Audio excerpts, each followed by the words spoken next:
ሜደጌ ክብሬናት ማረጌ ሽታ አንቺ ያላህ ስጦታ። አሰላሙ አለይኩም ወራህመቱላሂ ወበረካቱ። ድና የተከበራችሁ የፎዚ ቤተሰቦች ሰላም ጤና ይስጥልኝ። አህባቦቼ እንዴት ናችሁልኝ? ሰላም ናችሁ ወይ? በያላችሁበት የዓለም ዳርቻ ሰላማችሁ ብዝት ትረፍ ይበልልኝ እያልኩኝ ኢንሻአላህ ዛሬም እንደተለመደው በአዲስ ቪዲዮ መጥቻለሁ ማለት ነው። ሁላችሁም እንግዲህ ለቤቴ አዲስ ከሆናችሁ ሰብስክራይብ በማድረግ ደግሞ የደወል ምልክቷን በመጫን ቤተሰብ አድርጉኝ ማለት ነው። ኢንሻአላህ አብረን እናድጋለን፣ አብረን ቤተሰብ እንሆናለን። ነባርተኞቹ ደግሞ ላይክ በማድረግ ከቻላችሁ ደግሞ ሼር በማድረግ አበረታቱኝ እያልኩኝ እንግዲህ ዛሬም ከች ብያለሁ ማለት ነው። በተረፈ እንዴት ናችሁልኝ? ስራ እንዴት አድርጎ ይዟችኋል? ጤንነት ሁሉ አማን ነው?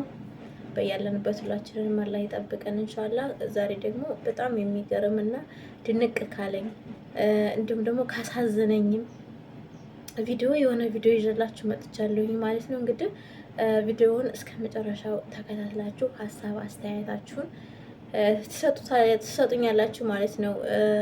ምክንያቱም የብዙ እህቶቻችን ህይወት በጣም ከራሳቸው ህይወት መበሰቃቀል በስተጀርባ የቤተሰብም ደግሞ ችግር አለበት ብዬ አስባለሁ አንዳንድ ጊዜና እስኪ በቅድሚያ ቪዲዮውን አይተን እንመለስ ማለት ነው። ማስቀመጥ አባቴ ይከታተላል ገላለው እያለ ይዘታል። እኔ ልጅ አይደለሽም ወረቀት አስጥያለሁኝ አለ እንዲያሻልኩት ከኔ በታ ያሉ ወንድሞች ለሳቸው ጀዋል ትልክ ጀዋሉን አልፈልግም ብር ካለ አንተ ጋር ከሆነ የምታስቀምጠው ብሩን ስጠን ብሎ ከዚህ ህጋዊ ሰው ነው ከዚህ ሀገር የሚኖር ኢትዮጵያ ሲገባ ይዞ ሊሄድ ያንን ሰው አግቶ ገላለው ያለው ጎበዝ ነኝ ያባል ጀዋል ተላከችማ ባንተው ገንዘቡ ማንተ ጋር ነው ብሎ ሊገል የተነሳ ጎበዝ ነኝ ያባል ቆርጣችሁ ላኩለት ጀዋልን አልቀበልም ብሩ የተቀመጠው አንተ ጋር አማን አንተ ይሄን ሶስት ጀዋል ተላከች ሰው ባንክ ታይቀር ተላከች ብሩ አንተ ጋር ነው ብሎ ሰው ሊገል እኔ ምስል ያስገድለኝ ነበር። እሺ ማሮቼ እንትን ክላሲካል ስላለው ቶሎ እንዳልቅ አድርጌዋለሁኝ። ምክንያቱም እንደዚህ ክላሲካል ያለው ነገር ቪዲዮ ስንጭን ኮፒራይት ይልካል። አንዳንድ ጊዜ እኔ ይሆኑ እንደዚህ የማገኛቸውን ቪዲዮዎች በጣም ያኔ አሳዛኝ ሲሆኑ እንዲሁም ደግሞ አስተማሪ የሆኑ ቪዲዮዎችን ለአጋጣሚ በሪከርደር ተቆርጠው ሳገኛቸው አምጥቼ ወደ ዩቲዩብ ለመጫን ስሞክር ኮፒራይት ይልክብኛል ማለት ነው። ለምን ነሽዳው የሆነ ክላሲካል ስለሚኖረው ያው ዩቲዩብ ደግሞ አንዳንድ ጊዜ የሚፈቅዳቸው ነገሮች እና የማይፈቅዳቸው ነገሮች አሉ።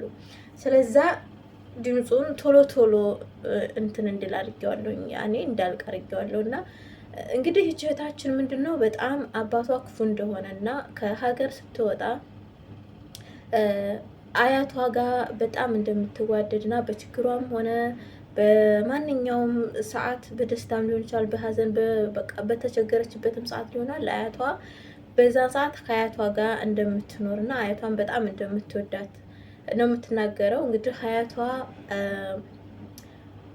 ሞተው እሳቸውን ቀብራ ወደ ስደት ተሰደድኩ ነው የምትለው ማለት ነው። ስለዚህ እኔ እሷን ከቀበርኩኝ ሁሉንም ነገር በ4 ነጥብ ዘግቼ ነው የተሰደድኩት፣ ምንም አይነት ተስፋ የለኝም እያለች ነው። በዚህ አጋጣሚ ልጅቷ በሽተኛ ናት፣ የካንሰር ህመምተኛ ናት። እና አንዳንድ ጊዜ ቤተሰብ ግን ለምንድነው እኛን የማይረዳው እንዴ? እኛ ስንሰደድ በቃ ብርን እንደ ቅጠል ነው እንደ የምናመጣው ወይስ ካፈር ላይ ዝም ብለን ብድግ አድርገን ፍስ አድርገን ነው እንደኛ የምናገኘው እንዴ? አንዳንድ ቤተሰብ በጣም የሚገርመኝ ነገር ምን እንደሆነ ታውቃላችሁ? ሀባቢ ሴት ልጅ ወደ አረብ ሀገር የሚልኳት ልክ ላም ወልዳ ከስር የምትታለብ በቃ ወተቷም ቅቤዋም እርጓም ሁሉም ነገር በቃ እንዳይቋረጥ ላሚቱ እንኳን አንደኛዋ ላም አንጥፋ ሌላኛዋ እንድትተካ በላም ላይ ላም የሚተኩም አሉ እኮ። ለምን? ላምን ጥቅማቸውን በጣም የሚያውቁ ሰዎች አንዷ ስትደረቅ አንዲቱ እስከምትወልድ ድረስ ከቤታቸው ላም እንዳጡ ስለማይፈልጉ ማለት ነው። እና አንዳንድ ቤተሰብ በጣም የሚገርመኝ ነገር በቃ እንደ ላም ዝም ብለው ልጆቻቸውን በስደት እያንከራተቱ ብራቸውን ብቻ የሚፈልጉ ሰዎች አሉ። ኸይር ኢንሻአላህ ለምን እንደዚህ ይሆናል? በዛ ላይ ደግሞ አንድንትን የታመመች ልጃቸውን ካንሰር በሽተኛ ነኝ ስትባል ሙቺ የሚላባት እንግዲህ ምን አይነት ይምር በጣም ነው። አንዳንድ ጊዜ ማንዶ ዝግነን እኮ ነው የሚያደርገው ላይ በጣም ነው። እኔ ማንዶ አንዳንድ ጊዜ እንደዛ አይነት ቪዲዮ ሳገኝ በጣም ስሜታዊ ይሆናለሁ። እንዴ ገንዘብና ሰው እኩል ነው እንዴ? አህባቢ ገንዘብ ሰው እኮ አንድ ጊዜ የሆነ ነገር ከሆነ መልሶ የማይነሳ ነው።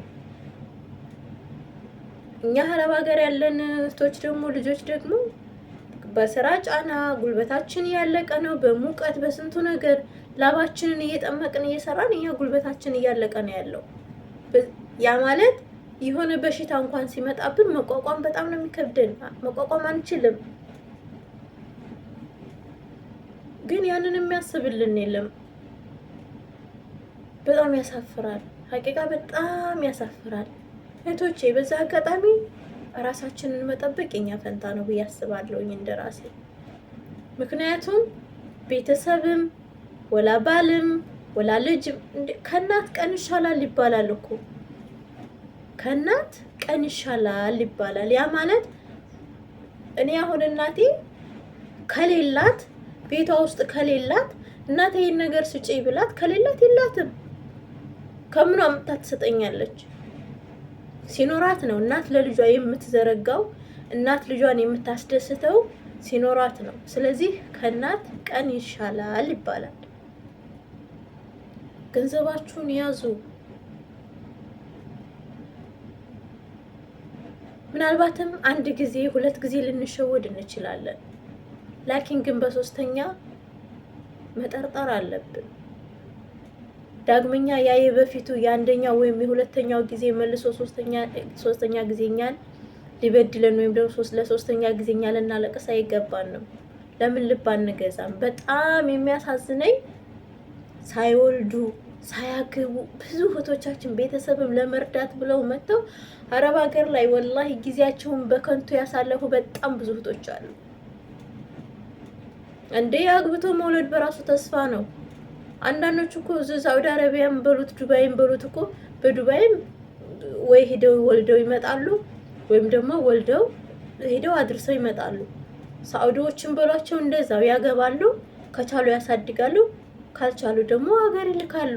እንደውም አንዳንድ በጣም ጀግኖች እህቶቻችን አሉ ልጆቻቸውን በጥርሳቸውን ጥልጥል አድርገው የአረብ ቤት እየሰሩ በቃ የሚያሳድጉ ልጆቻቸውን ለልጆቻቸው ብለው በጣም መስዋዕትነት የሚከፍሉ እህቶቻችን አሉ።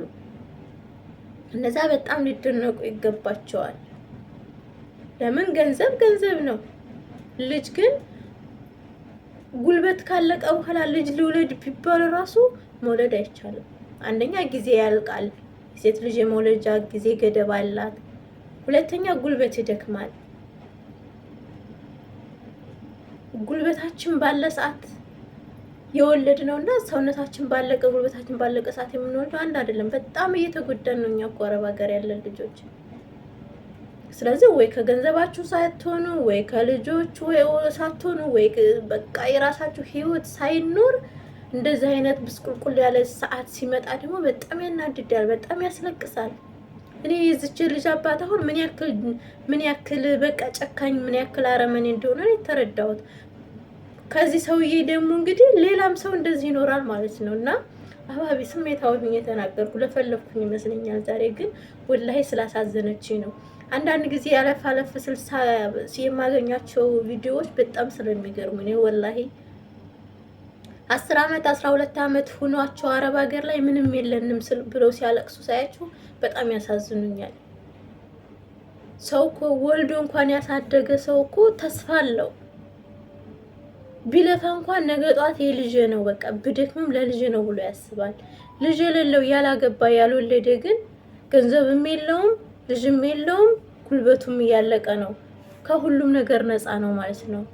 ያ ማለት ጊዜ በከንቱ አለፈ። ዱንያ ነው ሞት ነገ ጧት መቼ ይንጣ እኮኛ እናቃት። ሞት አማክሮ ነው የሚመጣው። ሞት አማክሮ አይደለም በጭራሽ። ግን ራሳችንን መጠበቅ የራሳችን ፈንታ ነው። ያ ሁል ጊዜ ላክንላቸው ተቸግራቸው ለችግራቸው የዋልንላቸው በማንኛውም ሰዓት የደረስንላቸው ያመናቸው ቀየራሉ። ነገ ጧት እኮ እኛ አገር ስንገባ ራስ እኮ ያቺ ሰጠችን ያቺ እንደዚህ ያረጋችንላት ልጅ ናት እኮ ብሎ ዞር ብሎ እኮ አያዩንም። ስለዚህ ራሳችሁን ጠብቁ ነው የምለው። ያው ስሜታው ሆኛለሁ ይመስልኛል እኔም በራስ እንጃ እና ስለገረመኝም ነው። እንደገና ትምህርት እንወስድበታለን። ወላሂ ነው የምላችሁ በጣም ነው ያሳዘነች። ቆርጣችሁ ላኩለት እስከምትል ድረስ ማለት ነው። እኔ አያቴን ቀብሬ ስመጣ በአራት ነጥብ ሁሉ ነገር ዘግቼ ነው የመጣሁት። በጣም አሳዘነች። በዛ ላይ ደግሞ ህመምተኛ የካንሰር ህመምተኛ ሆና በጣም ስላሳዘነችኝ ነውና አህባቦቼ ያው ዛሬ ጁማ ነው ኢንሻአላህ አላህ መልካም ጁማ ያደርግልን። በኢባዳ እንበርታ። አላህ ይጠብቀን ከመጥፎ ነገር ከመጥፎ ከክፉ ቤተሰብ አላህ ይጠብቀን። በሌላ ቪዲዮ ደግሞ እስከምንገናኝ ኢንሻአላህ አላህ ይጠብቃችሁ። ባላችሁበት ሰላማችሁ ይብዛ። ሰላም አለይኩም ወራህመቱላሂ ወበረካቱ። ደጌ ክብሬናት ማረጌ ሽታ አንቺ ያላህ ስጦታ